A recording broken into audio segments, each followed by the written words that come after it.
Well, today we have a very special guest. His name is Shane Vork of Vork Brothers. Shane, is it true that you work with your brothers? That is true. Very true. Is that why you called it Vork Brothers?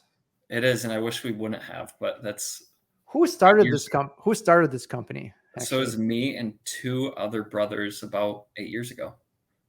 Wow. Yeah. And why would you want to do that? We were actually working for a construction company. They had about 400 employees with a small paint division. One week, random week, we were actually in Chicago painting a dealership. They filed Chapter 11 bankruptcy. So we were out of a job like instantly. 11 or 12? 11. Interesting. Yeah. I don't know the difference, but yeah. One is sequentially more. So then we were out of a job. Within a matter of a couple of weeks, we actually took on a couple of the projects we were doing through that company. And how many brothers do you work with currently? There are two other brothers involved, and then I only work with one now. No, I'm sorry for your loss. We purchased the other brother out of the company a year and a half ago. Yeah. And he's alive. Yeah, he is alive. He's still around. He's still my brother, still a good friend. So how many brothers do you have total? 2 brothers, 1 sister. And you work with one of them. Yep. Are you ever all together and they're like, hey, how's Vork Brothers painting? And you're like, it's going good, but not with him anymore. We're all happy for each other. So what was that process like? Was it a force out? Was it a I want out? One brother was less passionate about painting, less passionate about what we were doing than a couple of us were. It was just a conversation that progressed over probably a year, and then it just ended up being we purchased him out. So it was pretty cordial and it went relatively smoothly. Not like some of the other family business horror stories you hear. So when you say purchasing him out, that sounds like you valued the company and then some kind of terms to a purchase. Right. How did you all agree to that and still be amicable? We found the CPA we were working with at the time. We agreed that we'd all agree to use him and whatever he came back with. Okay. Then that started the negotiation and go above that number. And I think everyone's happy. So it was honestly we made the process pretty easy, I feel like. So you used a third party to give you the honest truth, and that we'll just roll with that, and willing to be generous on each side of the equation as well. Correct. We were open-minded about the whole process, and just then the terms come into play. So it's like what makes sense with money down. And are you familiar with the trolley problem? Not at all.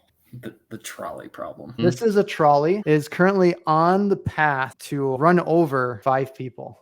Mm-hmm. This is you, Shane. Surprise. You are now in a conundrum because you are holding a switch. Yep. And that switch moves the trolley from, I'll call this path A to path B.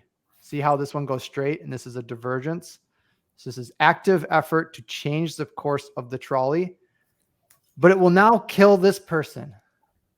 Shane, what do you do? 5, 4, 3, 2, 1. I hit the switch. And murder somebody with and you are going to murder someone with your own hands. That's a tough question. What are you doing? So here's the challenge with this. If I do nothing, fate runs its course. Yeah. The universe has set these course into action. If I do nothing, things will go as they go. Are we willing to have the suffering of the few for the benefit of the many? Comes down to our favorite story, that's those who walk away from homeless. 5 is definitely more than 1. It is. But what if this is a child and these are people in their 60s? That's the thing. There's so many different what if this person is a criminal, mind you, and these are good tax-paying citizens who volunteer yard waste cleanup?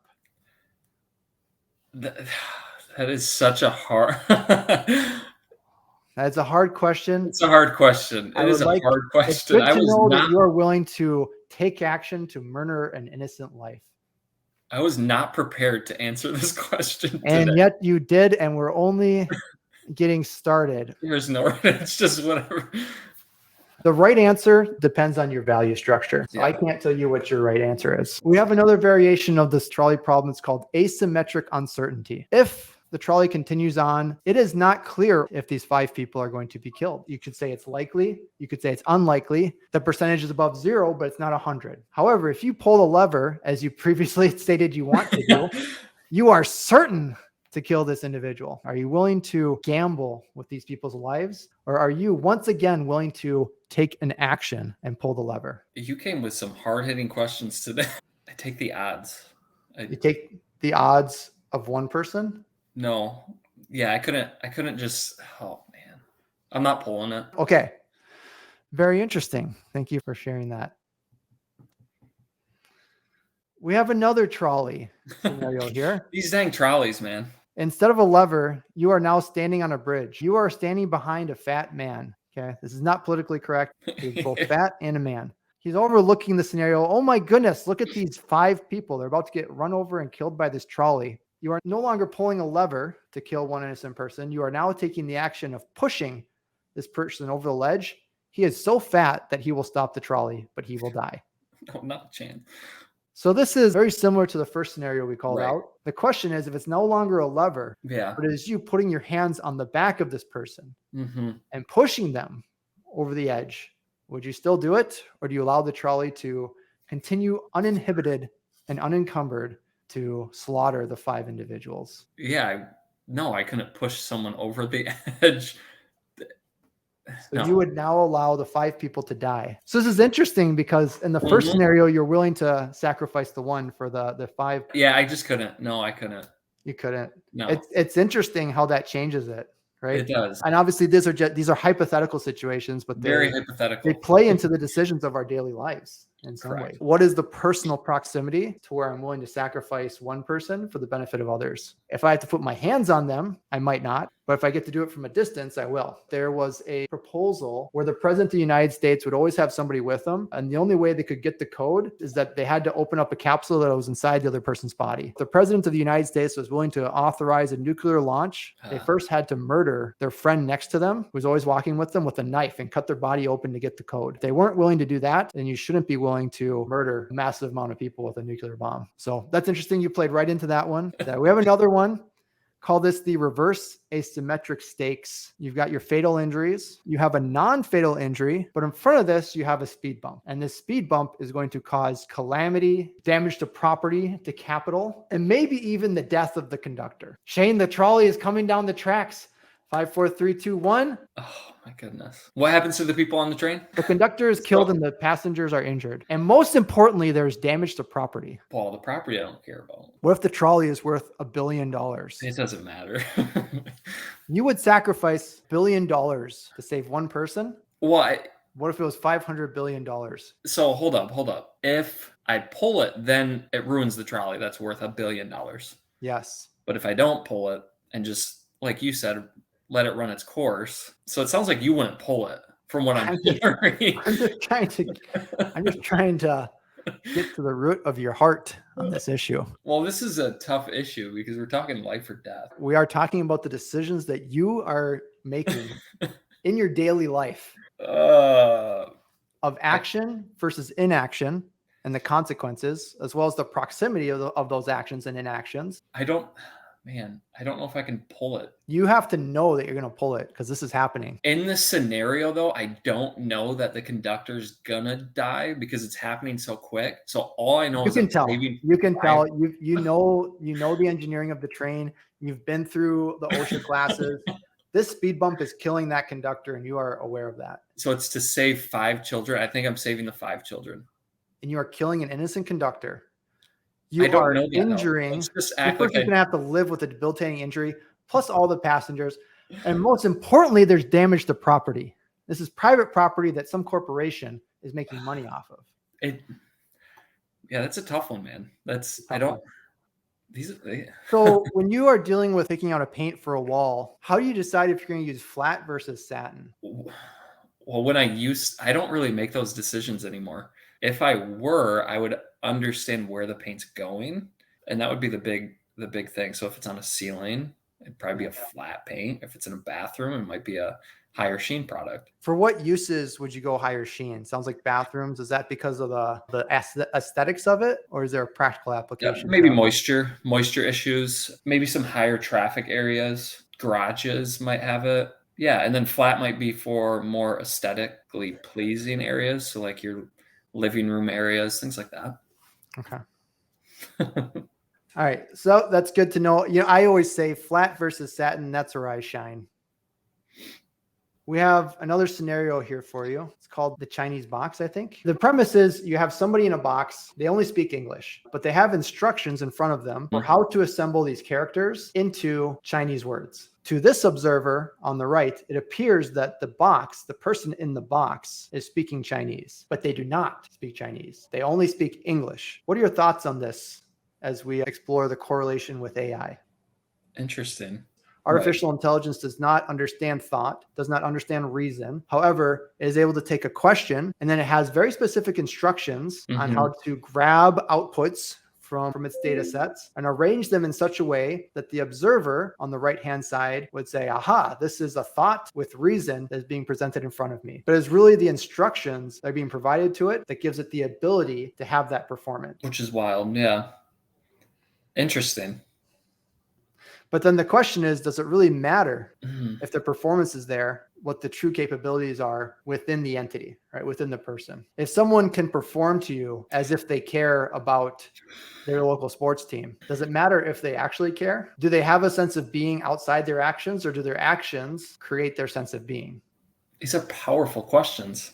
I think your actions. Your actions create your sense of being, or your sense of being supersedes the actions? I would say your actions create your sense of being. Do you think you can have a sense of being that is misaligned with your actions then? Yeah, probably. I just think that most of the time when your actions, it's a tough question. Yeah, it's a tough one because some would say that you are what you do, and other people would say you are who you are, irrespective of what you do. If you say that you love your children, but every day you come home and you're too tired for them, you have a short temper, do you really love your children? No, and that's where actions speak louder than words. Because if you're just saying it, but you're not doing anything to show that you love them, right? That's my thought. That's my thought process. What would you say is a tougher project to manage, a commercial project or a residential project? Oh, now we're getting into some easy questions. What do you think the right answer is? I think they both have their challenges. It's funny because our company is split into two different divisions, commercial and residential. And if you talk to residential, it's residential. But if you talk to commercial, it's commercial. I think business owners are easier to deal with because they want to get in their space and make a profit on their business. And homeowners, there's some attachment to their home. So it's a little bit harder to manage a residential project. So residential projects are harder because of the emotions that are involved? Some emotions, the size of them. So if they're smaller projects scale, I guess I'm just talking at our company. If it's a $6,500 job and you have 5 of them, or you just have one $40,000 job, like it's easier to manage the multiple jobs. How about margins and cash flow? Yeah, then I would say commercial because of the cash flow part. You got to wait for your money 60 to 75 days sometimes. There's always a middleman that's holding your money. There's hoops you have to jump through. There's special pay app documents that you need to submit. There's retainage. There's a lot of different variables rather than just send the invoice to the homeowner and get paid. A lot of logistics. Lots. If a tree falls in the woods, but no one is around to hear it, does it make any sound? Of course it does. What do you mean by that? We know that trees falling make sound. So if it falls in the woods, it makes sound. Logical thing is that... But no one is there to hear it. Yeah, but that doesn't matter. It's still making noise. Do things happen when they're not perceived? Yes, things like that happen. If it falls down, it's making noise. Let's say this tree is on another planet. It's on a distant planet. This planet goes through its cycle of ecobiome things, and a tree falls over and it's never observed by a creature, by any light of consciousness. That planet is eventually sucked into a giant supernova sun thing and put into a black hole. The universe enters either singularity or heat death. Did that tree make a sound? I would say no, the tree didn't make a sound. Because it was not observed. And the impacts of that sound were never observed. Now I ask you once again, Shane. But that was on a different planet we know nothing about. Here, does anything happen if it's not observed? Yeah, this happened. If I walk past a fallen tree, it once fell and it made noise. I don't know if it did make a noise. But if we're just... Because noise is a perception. So when I cut down trees, they make noise. When you are around, they do. Yes. Definitely. Correct. That reality exists in your memories. And the question is there reality outside of our perception and our memory? Yeah, with certain things, yes. Like that is just, we know that if a tree falls, it makes noise. But there are lots of things happening all across the universe that we will never be aware of, and their actions are without the observation of consciousness. It's as if it never These happened. are some deep thoughts. It's as if it never happened. I think about that and I say, if we are affected by the cascade of that sound, I think it still happened. And so let's say that tree fell, does that sound have any impact on the rest of consciousness, right? Did that sound change the path of a squirrel, change the butterfly? Or Ashton Kushner is now who knows what. I don't know if anything happens really unless it's perceived and then remembered by some level of consciousness. Let's say that tree lives its entire life and it's never observed by a human. Did that tree's life ever exist? And you can put it on another planet if it helps you deal with this a little bit easier. There are many things that are happening on many planets that I think are inconsequential because they are not observed by the very special thing called consciousness. I think it is our consciousness that gives meaning, but it's also without memory, without being remembered, it also as if it never happened. If it is as if it never happened, did it actually happen? Yeah, I guess if no one ever knew about it, then it didn't. I think this gets down to why we act the way we do. I think we know that this is true. And I think our lives only have meaning when we're able to impact others and be remembered. We all have this drive to be seen and to be heard and to be acknowledged. And I think we understand that in some ways what gives us meaning. Yeah, I would say so. Well, that's interesting you would say that, Shane, because then I wonder what you would think about the Here we go. That lives his life in a monastery alone, not impacting others, but finding trueness within himself. That's a different meaning for himself. I think everyone has different meaning and purpose. Did that monk actually live? Yes. To someone, maybe himself, he did. Once he dies and he's no longer But to me, remembered. I'm not aware of that monk, so I don't know about him. So to you, it's as if he never lived. And let's say you are the only conscious being in the universe. Did he ever lived? If to you, it's as if he never did. Let's say it's not just you. Let's say it's the collective consciousness of the universe. If the collective consciousness of the universe does not observe something, nor does it remember it, it is as if it never occurred. And if it is as if it never occurred, does that mean that it never did? No, I'm unaware of it. I would never know. So I ask you once again, the tree that falls in the woods, did it make a sound? No, it didn't make a sound.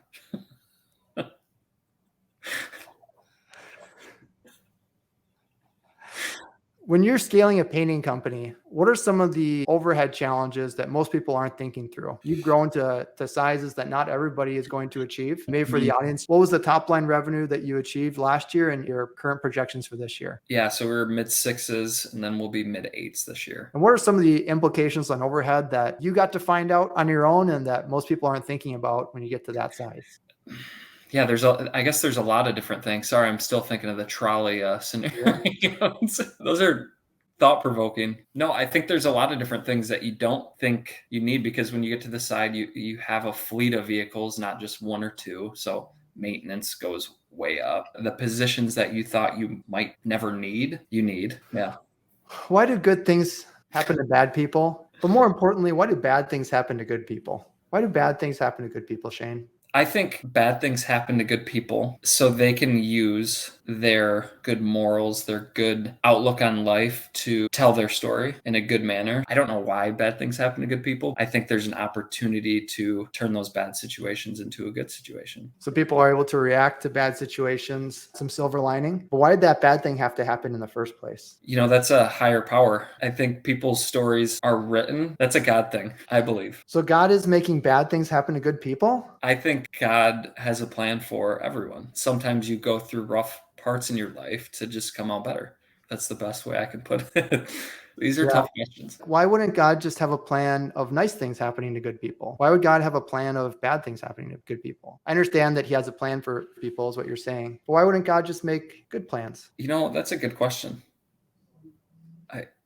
I think it might have something to do with free will. Have you ever watched the movie Aladdin? In Aladdin, you get to wish for whatever you want, except for three things. You can't make somebody love you. You can't kill someone. And you can't wish for more wishes. First one really gets to the premise of without choice, there is not love. And I think that God is a God of love. For there to be love, there has to be free will. Disney already set this premise, the philosopher, of saying without choice, you cannot have love. If you're a being of love, you want to share that love. You want to create out of love, but you inherently give the domain of choice to your creator. creation to choose love or hate. And with that hate, there are consequences and pain and suffering. But there's also the potential for love. And love is worth all the negatives. And it's hard to look someone in the eye when they experience those negatives. But to imagine a world without love, a universe without world, a reality without love is, I think, worse than the premise of pain and suffering that we experience. Even individuals to the extreme. That's a hard thing to say. That's what I think Aladdin was trying to teach us. Yeah, that's what Aladdin was teaching us in a very deep. There's a very interesting line Aladdin says. I don't know if you remember, he's running around, he had stolen an apple, and the guards are chasing him. And he says, gotta steal to eat to live, otherwise we'd get along. What are your thoughts on that? Say it again. Gotta steal to eat to live, otherwise we'd get along. Or I think it's maybe the other way around. I think he says, gotta eat to live, gotta steal to eat, otherwise we'd get along. Man, some Disney, Aladdin. I gotta watch Aladdin again. I have to eat to live, and I have to steal to eat, otherwise we would get along. Inflation is running amok. People are not able to afford food for themselves. I think long jobs. The American dream is dead. Late stage capitalism is here. I think it goes back to pretty basic concepts. Everyone is running their own race and has their own things going on. You have to be respective of that in everyday life. When you're making decisions, I think most people make decisions pretty selfishly, and they forget that there's other people at the other end of an email, a phone call, whatever it may be. On the trolley, on the other tracks. Exactly. You're bringing up that dang trolley again. No, but just keeping that perspective. Everyone is dealing with their own thing, so keep that in mind. Yeah. So the guards are chasing Aladdin. Here we go. It's stealing, partially. But is it just a conflict that's been constructed by the way society is set up? Is it really a conflict between these two individuals, or is it just the natural friction of that system that they have? It's a little bit of both. Well, that's all the time we have for today. Shank, thank you for coming on today. Do you have any final words, the dozen or two people that actually listen to this thing? Yeah, this was fun. Like I said, very thought-provoking. Those are things you don't think about every day being a paint business owner. So thank you for that. Absolutely. Well, until next time, make sure that the trolley is being solved through your problems. I like it. All right. And the interesting thing about this trolley problem is we have to decide as we create autonomous vehicles. Autonomously driving vehicle now has to decide as it comes to an intersection. And if I don't make immediate action, I'm going to run over, let's call it a group of 3 people, actually. 3 people in front of you. You are moving at a velocity that they're all going to die. You can divert yourself to the left, but you're going to run into somebody, a single person who's now going to die. What do we code the actions of that autonomous vehicle to do in that situation? Do you continue on the path the people have stepped in front of you? Or do you divert and take action, but now kill someone who is completely innocent that's on the sidewalk? We all deal with this scenario in one form or another in our daily life. It is the benefit of the many for the consequences of the few. And we have to decide if we're going to take action or inaction or a personal action to make that sacrifice and that trade-off. But wouldn't you say there's severity in certain decisions in a paint company that you make, but they're different?